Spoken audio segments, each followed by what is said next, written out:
Hello and welcome to CBC News Today. cbc.ca is Canada's top broadcast news site, and when breaking news hits, it's a busy place. Just as an example, when the Dawson College shootings happened last fall in Montreal, I looked back later and we had updated that main story 132 times. So as you see, we sit in the middle of the television newsroom. Yes. Mary Shepard heads up the news team at cbc.ca. Very much part of the journalism Yes. of the CBC.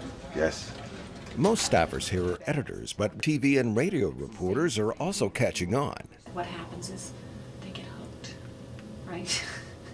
They think they're going to try it, and they try it for once or twice, and then they start getting feedback, and then they start realizing they go to a dinner party and somebody says, "Oh, I saw you on the web the other day."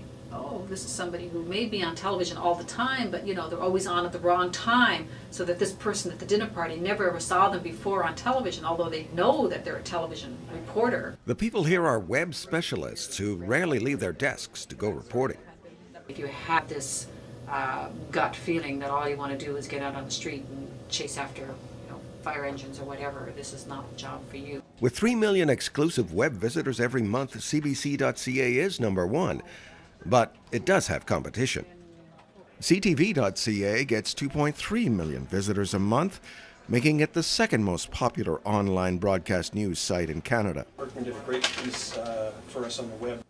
Mark Sickstrom is executive news producer of ctv.ca, and he consults regularly with CTV News President Robert Hurst. And it's an open border.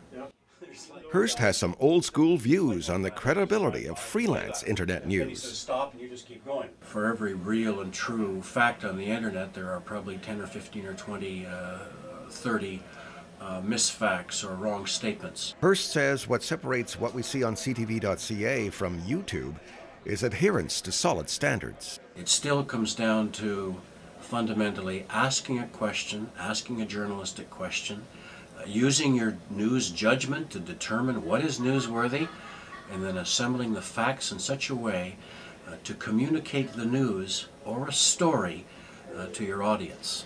So those fundamentals are evergreen and are ever true. Most of the producers here were trained in print, but they love working in this new medium. Sickstrom is clearly proud of his team's work ethic. We don't hold anything back from the web, so as soon as it comes into the plant, we grab it and we put it on the website. We have something that's called the virtuous circle. TV drives to web, web drives to TV, and around you go.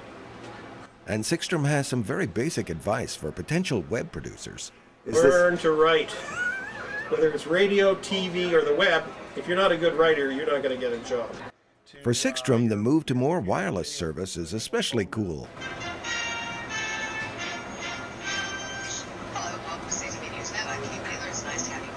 It's a real growth industry, no question. And all the carriers now are doing this, and increasingly that's going to be another venue for news. In the shadow of Parliament Hill, reporters at the CTV National Bureau are also becoming aware of the web.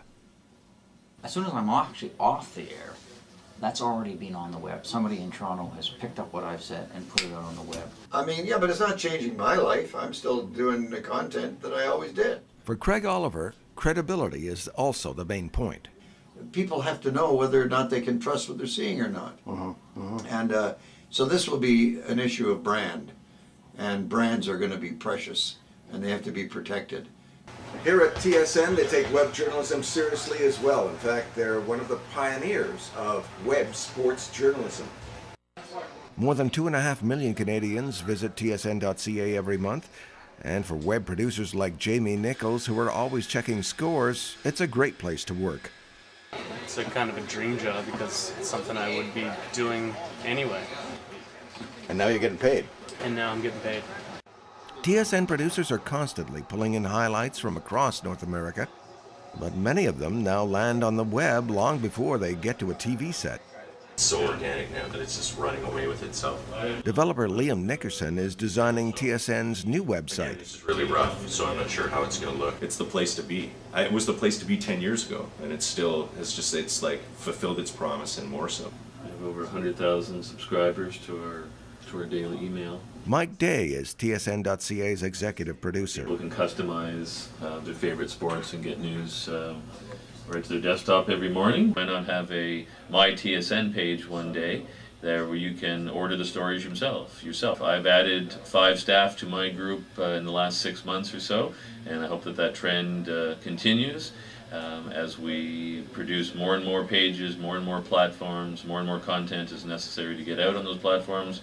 We're going to need staff to make that happen. So for all the students out there, the ability to multitask and the ability to handle television, radio, editing, camera work, web work, etc. Anybody who has a number of those skills under their belt are going to be very, very valuable employees